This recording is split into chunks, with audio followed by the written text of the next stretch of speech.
Hello friends, welcome to my YouTube channel Vrida education. तो कैसे हो आप सब? आई होप आप सब बहुत अच्छे होंगे। मैं आज आप लोग के लिए लेकर आई हूँ पीजी हिस्ट्री सेमेस्टर 2 का कोर पेपर 7 का एक टॉपिक है आपका ताना भगत आंदोलन। ठीक है, इसके बारे में जानना है, आपको पढ़ना है उसमें। ठीक है, तो आज मैं इसके आपको फुल नोट्स देने वाली हूँ। तो चलिए स्टार्ट करते हैं ताना भगत आंदोलन। ठीक है, ताना भगत आंदोलन जो है वो 1914 में हुआ था। ठीक है, ताना का शाब्दिक अर्थ होता है टानना या खींचना। ठीक है, चूँकि ये भगत अपनी गिरी हुई स्थिति को टान कर या खींचकर दूर फेंकना चाहते थे तथा उन्नत अवस्था को प्राप्त करना चाहते थे, इसलिए इन्हें ताना भगत कहा गया। ठीक है, और इनके आंदोलन को ताना भगत आंदोलन कहा गया। इस तरह ताना भगत आंदोलन एक प्रकार का सांस्कृतिक आंदोलन था। इस आंदोलन का नेतृत्व ताना भगतों ने में धर्मचारी भी ने किया। उरांव लोग, विशेषकर ये उरांव लोगों का ही आंदोलन था। ठीक है, उरांव लोग, आप सबको पता है ताना भगत आंदोलन के नेतृत्व करते थे जतरा उरांव। उरांव लोगों ने इस आंदोलन को कुड़ुख धर्म या उरांवों का वास्तविक एवं मूल धर्म मानते थे। ताना भगत आंदोलन की शुरुआत धार्मिक व आर्थिक आंदोलन के रूप में हुई। बाद में भारतीय स्वतंत्रता आंदोलन से जुड़कर यह राजनीतिक आंदोलन बन गया। ताना भगत आंदोलन के जनक जतरा भगत का जन्म 2 अक्टूबर 1888 ईस्वी को गुमला जिले के विशुनपुर प्रखंड के चिंगरी नावा टोली गांव में हुआ था। इनके पिता का नाम कोहरा भगत तथा माता का नाम लिवरी भगत था। इनकी पत्नी का नाम बुधनी भगत था। जतरा हेसरा गांव के श्री तुरिया भगत से मती यानी ओझा का प्रशिक्षण ले रहे थे तो 1914 ईस्वी में इन्हें अचानक आत्मज्ञान हुआ। जतरा उरांव अब जतरा भगत कहलाने लगे। इस तरह ताना भगत आंदोलन की शुरुआत 21 अप्रैल 1914 को हुई। जतरा भगत ने अंग्रेजी राज्य के अत्याचार, जमींदारों द्वारा बेगारी, समाज में फैले अंधविश्वास एवं कुरीतियों से पीड़ित आदिवासी समुदाय को सन्मार्ग दिखाने का संकल्प लिया। उसने घोषणा की कि धर्मेश यानी ईश्वर ने इन्हें जनजातियों का नेतृत्व सौंपा है। उरांव को संगठित करना शुरू किया। अपने अनुयायियों के लिए उसने आचरण की नई संहिता लागू की। जैसे पहला, केवल उरांव देवता धर्मेश की आराधना की जाए। एकेश्वरवाद में आस्था, ठीक है, यानी एक ईश्वर में आस्था। दूसरा, पशु बलि, मांस खाने और शराब पीने का परित्याग किया जाए। ठीक है, तीसरा है गाय और बैल पवित्र है, उनको काम में नहीं लाया जाना चाहिए। चौथा है जमींदारों, अन्य धर्मावलंबियों तथा गैर आदिवासियों के यहाँ कुलियों एवं मजदूरों के रूप में काम ना करें। ठीक है, तो ये जो जतरा उरांव जो थे उन्होंने जो है अपने अनुयायियों के लिए आचरण की नई संहिता लागू की थी, जिसमें उन्होंने पहला बोला कि उरांव एकेश्वरवाद पे आस्था रखेगी। दूसरा है पशु बलि, मांस खाना, शराब पीना, ये सब परित्याग किया जाएगा। तीसरा है गाय और बैल पवित्र है, उनसे कोई काम नहीं लिया जाएगा। और चौथा है जमींदार और जो अन्य धर्मावलंबी यानी दूसरे धर्म को मानने वाले व्यक्ति थे, आदिवासी जो है, जो अन्य धर्मावलंबी है या जमींदार है, उनके यहाँ पर कुलियों एवं मजदूरी के रूप में काम नहीं करेंगे।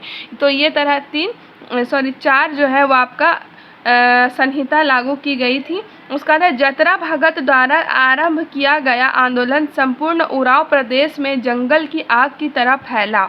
उरांव ने खेती करना बंद कर दिया क्योंकि उनका मानना था कि खेतों में हल चलाने से गाय बैल को तकलीफ होती है। उरांव ने जमींदारों और गैर आदिवासियों का काम करना भी बंद कर दिया। अपने अनुयायियों को मजदूरी करने से रोकने के अपराध में जतरा भगत को उसके 7 अनुयायियों के साथ गुमला के अनुमंडल पदाधिकारी की कचहरी में उपस्थित किया गया। बाद में उसे इस शर्त पर छोड़ा गया कि वह अपने नए सिद्धांतों का प्रचार नहीं करेगा और शांति बनाए रखेगा, किंतु जेल में मिली घोर प्रताड़ना के कारण या फलस्वरूप जेल से बाहर आने के 2 महीने के भीतर ही उसकी मृत्यु हो गई। इस तरह जतरा भगत का तो अंत हो गया, लेकिन उसके द्वारा आरंभ किया गया ताना भगत आंदोलन फूलता फलता रहा। आंदोलन के विकसित होने का एक बड़ा कारण उसका मसीहाई स्वरूप था। वस्तुतः भगत के समय से ही ताना भगत आंदोलन एक शक्तिशाली मसीहाई आंदोलन का रूप धारण करने लगा था और आगे भी उसका यह रूप बना रहा। इसका संदेश यह था कि ईश्वर उरांव आदिवासियों को उनकी दुखद स्थिति से उबारने के लिए अपना सर्वाधिक शक्तिशाली और कृपालु देवदूत मसीहा भेजेगा। इस मसीहा का ही तुलना प्रायः बिरसा मुंडा आदि से की जाती थी, जो उनके देश से सभी विदेशियों को निष्कासित कर देंगे।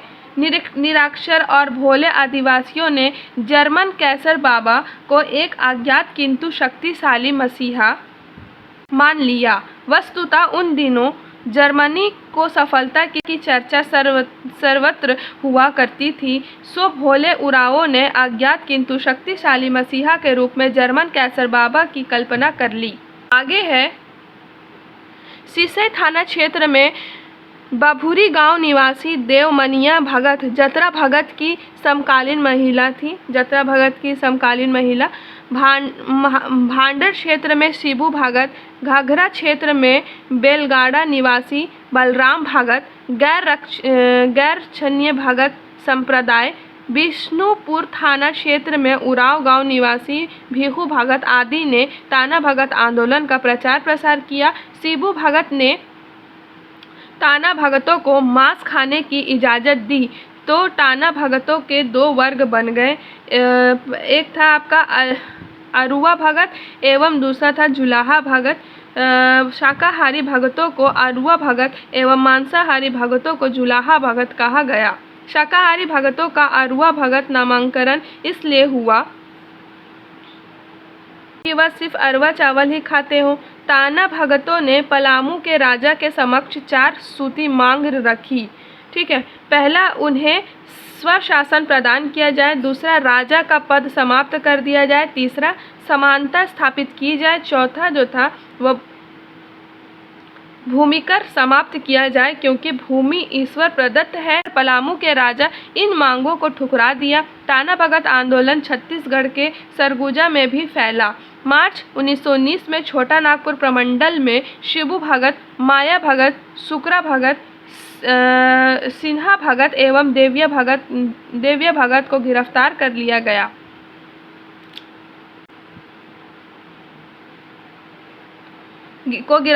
लिया गया। और उन्हें सजाएं दी गई।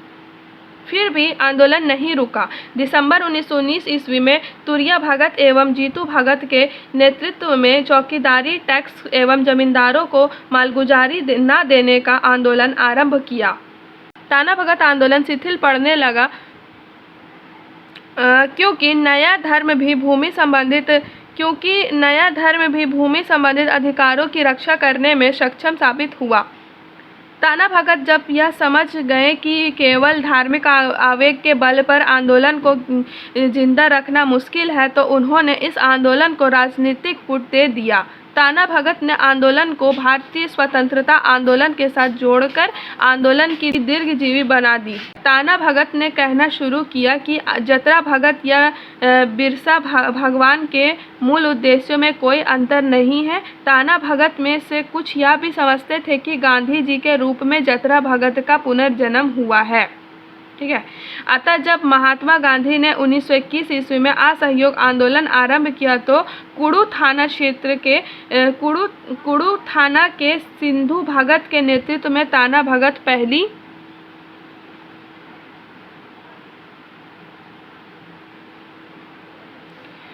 बार भारतीय स्वतंत्रता आंदोलन में शामिल हुआ। ताना भगत ने शराब की दुकानों पर धरना देकर, सत्याग्रह एवं प्रदर्शनों में भाग लेकर स्वतंत्रता आंदोलन में सक्रिय रूप से भाग लिया। ताना भगत गांधी जी से अत्यंत प्रभावित थे, इसलिए उन्होंने चरखे को अपनाया, केवल खादी वस्त्रों का उपयोग करना शुरू किया, खदरधारी गांधी टोपी पहने, शंख एवं घंटी बजाते ताना बाबा ताना, ताना टुन ताना भजन गाते ताना भगतों की टोली गांधी जी को अत्यंत प्रिय लगती थी। गांधी जी ने कहा ताना भगत उनके सर्वाधिक प्रिय अनुयायी है। ठीक है। 1930 में जब सविनय अवज्ञा आंदोलन के दौरान सरदार पटेल के नेतृत्व में बारदोली में कर न देने का आंदोलन शुरू हुआ तो ताना भगत भी इसमें प्रभावित हुए और उन्होंने सरकार को कर देना बंद कर दिया। इन्हें दबाने की कोशिश की गई, लेकिन ताना भगत आंदोलन राष्ट्रीय आंदोलन के कारण एक अभिन्न अंग के रूप में जीवित रहा। 1940 में कांग्रेस के रामगढ़ अधिवेशन में ताना भगतों ने महात्मा गांधी को 400 रुपये की एक थैली भेंट की। ठीक है। आगे है ताना भगत समग्रता। ताना भगत आंदोलन स्वरूप एवं उद्देश्य की दृष्टि से अपने पूर्ववर्ती जनजातीय आंदोलनों से भिन्न था। यह आंदोलन राष्ट्र की मुख्य धारा में आकर चलाया गया था तथा इस पर राजनीतिक जागरूकता की अधिक स्पष्ट छाप थी। ताना भगत आंदोलन की धार्मिकता का आदिवासियों की जागरूकता पर बहुत दूरगामी प्रभाव पड़ा। इसके द्वारा उन्हें अपने शोषण के विरुद्ध विरोध व्यक्त करने एवं संघर्ष करने के लिए राजनीतिक आचार संहिता प्राप्त हुई। ताना भगत संप्रदाय को गांधी जी से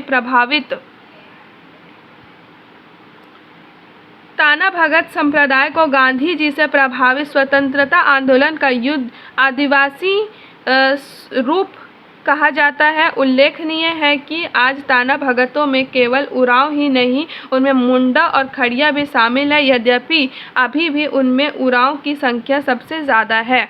तो गाइस, ये थी हमारी ताना भगत आंदोलन फुल नोट्स आपकी यहाँ पर ख़त्म होती है। अगर आपको ये वीडियो हेल्पफुल लगी हो, अच्छी लगी हो, तो प्लीज़ इसे लाइक, शेयर और मेरे चैनल को सब्सक्राइब करें। Thanks for watching.